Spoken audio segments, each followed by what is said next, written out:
Ketika rentetan bencana melanda dan ancaman gagal panen ada di depan mata, ketahanan pangan selalu menjadi tanda tanya. Padahal, Indonesia adalah pemasok separuh kebutuhan sagu dunia, alternatif makanan pokok yang justru sering dipandang sebelah mata. Lori Singer mencoba menelusuri potensi sagu di negeri ini dengan mengunjungi Meranti, Kepulauan Riau. Wilayah ini dikenal sebagai lumbung sagu terbaik di dunia yang diekspor ke mancanegara. Tapi dari penelusurannya, Lori justru menguak sebuah fakta baru yang mengancam keberadaan sagu di negeri ini. Pemirsa, inilah penelusuran Lori Singer selengkapnya.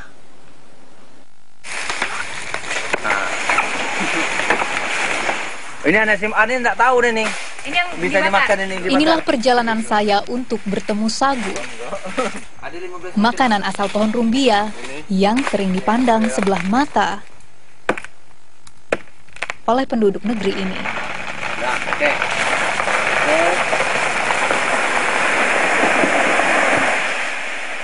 Saya menemukan lumbungnya di Kabupaten Meranti, Provinsi Kepulauan Riau.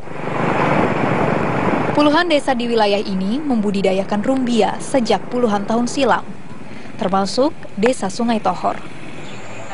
Wak Nanmel yang pernah menjabat sekretaris desa selama 30 tahun adalah salah seorang pelopor budidaya sagu di desa ini. Sebelum tahun 1980, masyarakat kami ini karena mengisikan perut, istilah orang kami sini katakan, beladang ke daerah Pulau Penjalai sana jauh. Itu kalau pakai pompong itu 3 jam 4 jam baru sampai. Ini kalau setiap tahunnya begini caranya, ini desa tinggal memang tidak terjamin lagi. Nggak ada warganya. Warganya tak ada, anak sekolah murid jadinya. Saya bawa warga, semuanya ikut cara persawahan lah, tapi hasil tidak memuaskan. Jadi tak seimbang biaya yang keluar dengan pendapatan. Terpikirlah oleh kami, saya bawa masyarakat kami dia mengolah tanahnya yang ada masing-masing. Sagu? Iya, kebun sagu. Bagaimana efeknya bagi masyarakat sekitar? Alhamdulillah, dengan adanya masyarakat dulunya pergi ke Malaysia, ada yang kerja kayu bakau.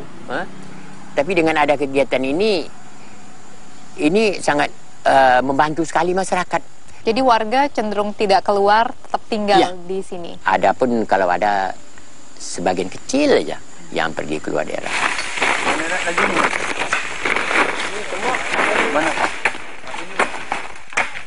Setiap hari, penduduk desa Sungai Tohor mencurahkan tenaga mereka untuk memproduksi sagu.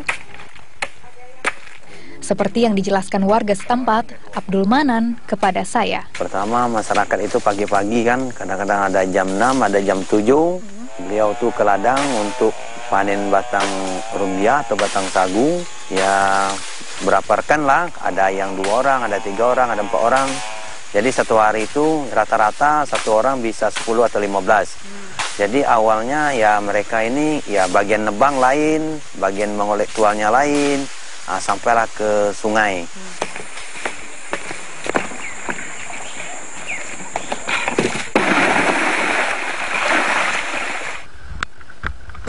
Ya pasal ya.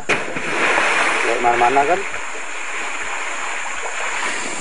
Melalui sungai, potongan sagu atau tual dikirim ke kilang. Setelah sampai di kilang sagu, itu biasanya diapain Pak Ci?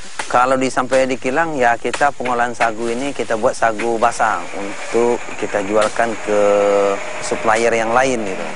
Seperti kalau di Sungai Tohor ini rata-rata jual sagunya ke Malaysia. Oh, malah diekspor? Iya. Sagulah yang membuat penduduk desa ini bertahan. Mereka tak tergiur meninggalkan desa untuk mengadu nasib di kota-kota besar, seperti yang banyak terjadi di desa-desa di Pulau Jawa. Kalau satu pohon kayak gini bisa jadi berapa? Tual? Berapa tual, Bang? 6, 7. 6, 7. Sehari Abang bisa dapat berapa tual potong kayak gini? Tak tentu, kadang dapat 50 lebih, 60. Kalau satu tual dihargain berapa, Bang? 2.000. 2.000. Berarti bisa sampai 100.000 per hari ya Bang ya? Nah, itulah. Rata-rata di sini anak sekolah itu sampai kelas berapa Bang? Kadang ada yang mampu, ya. Tak mampu SMA aja enggak. Berarti anak disekolahin sampai SMA dari Sagu semua dong Bang? Oh, dari Sagu. Kalian ada yang pernah ngebantuin Bapak kerja di kebun atau di kilang sagu nggak? Pernah kerja sendiri juga ada. Pulang sekolah cari penghasilan sendiri lah. Untuk bayar uang sekolah. Oh, Jajan. untuk jajan juga. Pribadi. Kalau saya tukang angkut juga.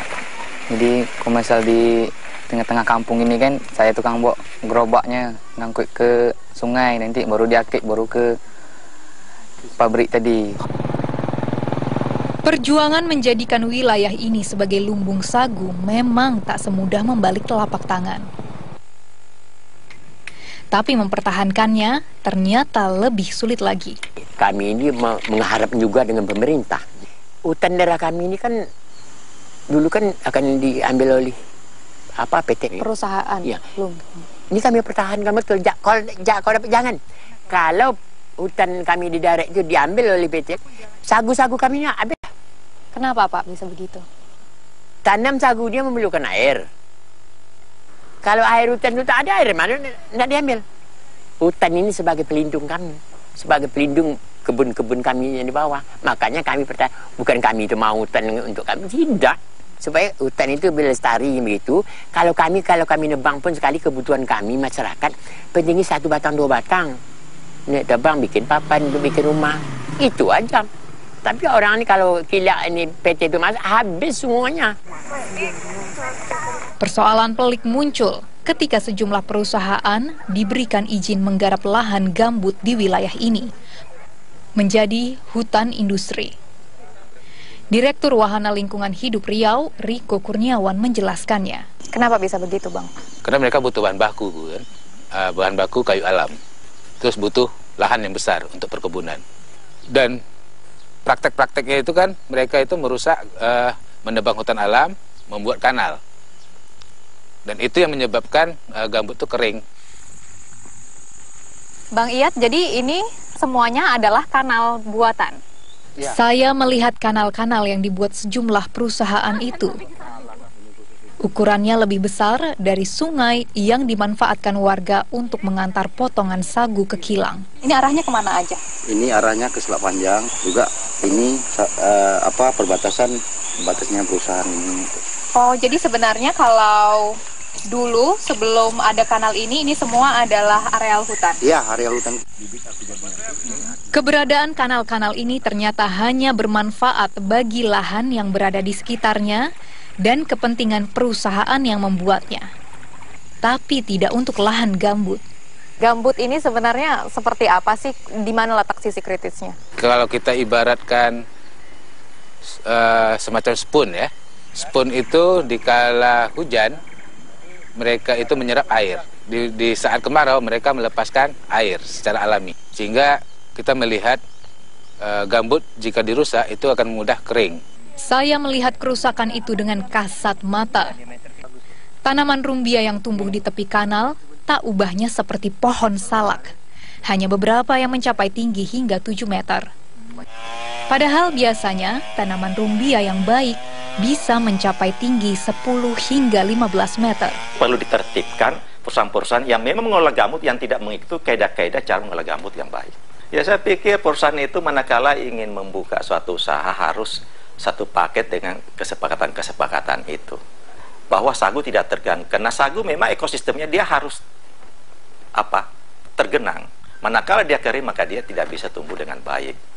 Direktur Pusat Penelitian dan Pengembangan Perkebunan di Departemen Pertanian, Muhammad Syakir, menjelaskan apa yang akan terjadi jika pengrusakan lumbung sagu seperti di Meranti dibiarkan.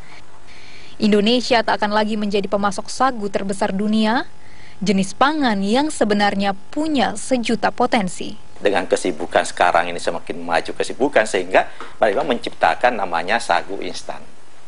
Jadi sagu instan ini adalah sangat praktis, bisa dibawa kapan saja, mau digunakan di mana saja tinggal air panas, dia jadi papeda. Kayak mie instan gitu ya Pak, tapi dalam versi lain. Ya, ini kan praktis. Juga kita punya mie juga, mie sagu yang diproduk, ada mie kering, ada juga mie basah. Ya, ini kan spaghetti. Sehingga kalau ini dikelola dengan baik, selama ini kan mie itu berbasis dengan terigu, itu kan sebagian besar, kalau kita berkata seperti itu, impor. Oleh karena itu, dengan dijadikannya sagu sebagai mie, spaghetti akan mengurangi secara drastis impor itu. Di sagu dibanding dengan terigu, dibanding dengan beras, jauh lebih rendah, hanya di bawah 50, termasuk ekonomis, dikelola secara praktis, juga sehat. Sagu juga bisa menjadi sumber kesejahteraan penduduk di sejumlah wilayah yang tak subur. Apalagi permintaan dunia akan sagu Indonesia terus meningkat. Sagu itu memiliki spektrum ekosistem yang tumbuh dengan baik pada lahan-lahan yang marginal, lahan rawa, di mana tanaman ekonomi lain tidak bisa tumbuh dengan baik. Dia bisa tumbuh dengan baik di situ. Sehingga dia juga relatif tahan terhadap cekaman lingkungan. Lahan-lahan kita yang tidak bermanfaatkan dengan baik. Jadi sangat terbuka untuk dikembangkan ke depan sagu di Indonesia. Fakta yang saya temukan di Meranti seolah menggambarkan banyaknya pihak yang tak menyadari potensi sagu. Padahal, ketika lumbung rusak, bukan hanya produksi sagu yang bisa merosot. Tapi ada bahaya lain yang bisa mengancam kehidupan di pulau ini. Kalau tanda-tanda daerah sini yang mulai menurun, tanah gambut, yaitu akar pohon itu mulai nampak gitu. Biasanya akar itu di bawah, sekarang akarnya udah di atas. Akibat inilah tanah gambut ini bisa menurun. Tanda-tanda itu bukan isapan jempol. Radius 2 km dari pantai, saya melihat pemandangan tak lazim ini. Wah, iya Pak Cik. Pohon apa Pak Cik? Ini pohon mangga. Pohon mangga inilah bukti bahwasanya tanah gambut ini turun lebih kurang 60 cm. Gambut, tanah gambut ini. Ini bukan cuma pohon mangga ini aja ya yang akarnya sampai keluar kelapa, biasanya ya akarnya di dalam, kok ini di luar, ini buktinya. Dan di area ini rata-rata memang pohonnya seperti ini kondisinya. Iya. Ini kan mau tumbang ini, Mbak. Ini ya perkiraan kita ya 3 tahun ini bisa tumbang nih. Soalnya udah nggak. Iya, udah ada kekuatan lagi. Mencengkeram ke tanah gitu. Iya. Bagaimana ke depan jika terus permukaan tanah di sini turun, pasti air laut akan masuk. Kawan-kawan telah berkunjung ke Bangsal Sagu. Jadi itulah kehidupan masyarakat kami, tidak terlepas dari gambut dan sagu gitu. Tak seorang pun seharusnya membiarkan kerusakan lumbung sagu terus terjadi. Meski belum bisa bersaing dengan nasi, sagu telah menjadi bekal hidup penduduk desa ini.